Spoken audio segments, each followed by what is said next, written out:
नमस्कार बच्चों, आप सभी का स्वागत है। आज हम बात करेंगे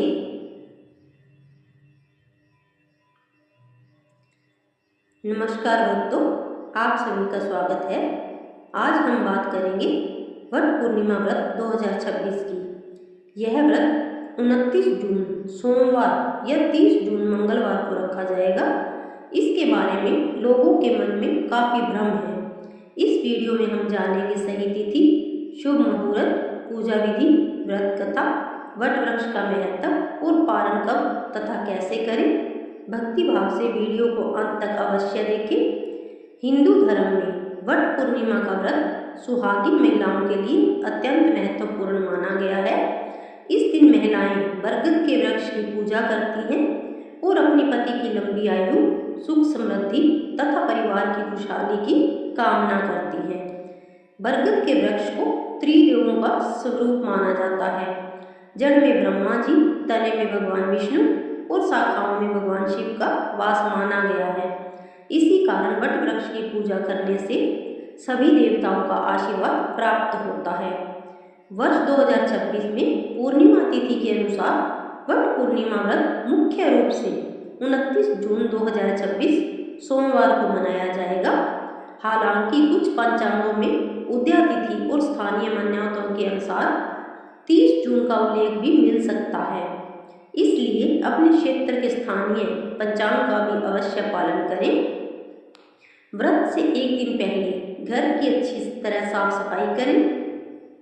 पूजा सामग्री में रखें रोली, कुमकुम, अक्षत, फूल, धूप, दीपक, कलावा, फल, मिठाई, जल का कलश, वट वृक्ष पर बांधने के लिए सूत।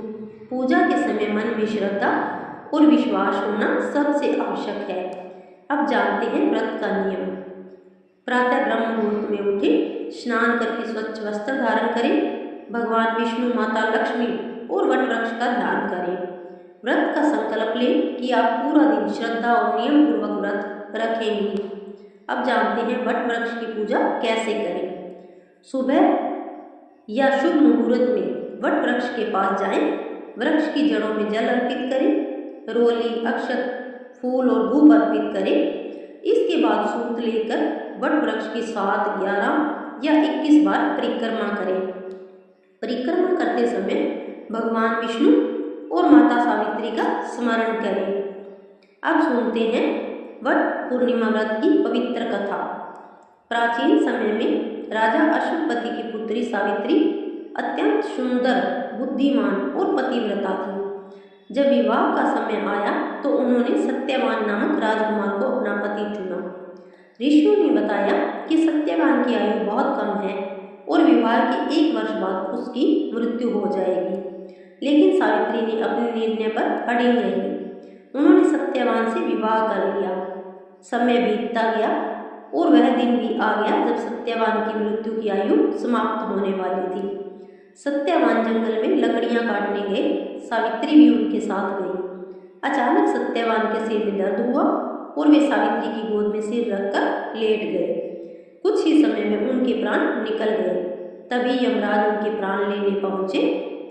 यमराज सत्यवान के प्राण लेकर चलने लगे। सावित्री भी उनके पीछे पीछे चल पड़ी। यमराज ने उन्हें वापस जाने को कहा, लेकिन सावित्री अपने पति के प्रति प्रेम और निष्ठा के कारण पीछे नहीं हटी। उनकी भक्ति और धर्मपरायणता देखकर यमराज प्रसन्न हो गए। उन्होंने सावित्री को कई वरदान दिए। अंत में सावित्री ने ऐसा वरदान मांगा जिससे सत्यवान को पुनः जीवन प्राप्त हो गया। यमराज को अपना वचन निभाना पड़ा और सत्यवान जीवित हो उठे।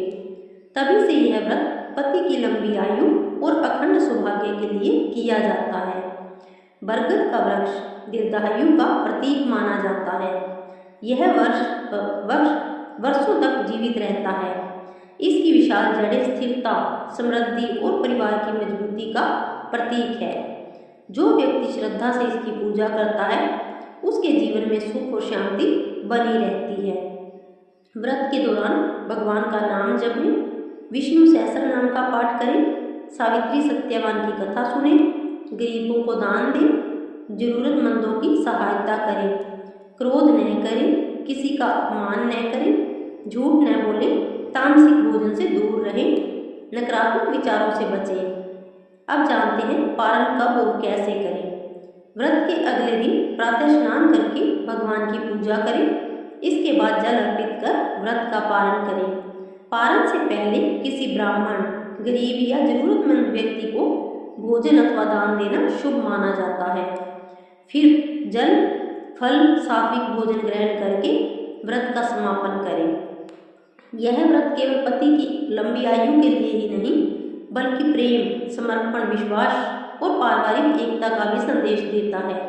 सावित्री ने हमें सिखाया कि सच्ची निष्ठा और दृढ़ विश्वास से असंभव कार्य भी संभव हो जाते हैं। तो भक्तों, यह थी वट पूर्णिमा व्रत 2026 की संपूर्ण जानकारी। सही तिथि, पूजा विधि, व्रत कथा, महत्व और पारण की विधि। यदि आपको यह जानकारी पसंद आई हो तो वीडियो को लाइक करें, शेयर करें और चैनल को सब्सक्राइब करना न भूलें। जय वट वृक्ष देव, जय माता सावित्री, जय श्री हरि विष्णु।